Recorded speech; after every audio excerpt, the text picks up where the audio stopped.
అపార కరుణా సింధుం జ్ఞానదం శాంతరూపిణం శ్రీ చంద్రశేఖర గురుం ప్రణమామి ముదాన్వహం.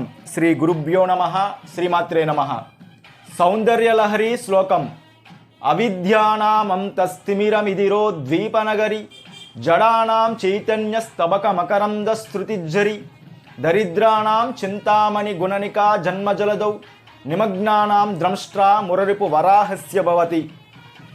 అవిద్య అనే చిమ్మ చీకటిని పారద్రోలే కోటి సూర్య కాంతి స్వరూపిణి, ఏమీ తెలియని మందబుద్ధి కలిగిన వ్యక్తిలో గంగా ప్రవాహం వంటి వాగ్దారను ప్రసాదించే తల్లి, తన మనస్సునందు చింతించినంత మాత్రం చేత దరిద్రుణ్ణి ధనవంతుడిగా చేయగలిగిన చింతామణి స్వరూపిణి, ఈ జనన మరణమనే సంసార సాగరంలో మునిగి కొట్టుమిట్టాడుతున్న జీవులకు భూమిని ఉద్ధరించిన వరాహస్వామి వారి కోరవంటి స్వరూపంతో ఉన్న నా తల్లి పాదపద్మాలకు నమస్కరిస్తూ అమ్మ అనుగ్రహం అందరికీ కలగాలని కోరుకుంటూ శ్రీమాత్రే నమః.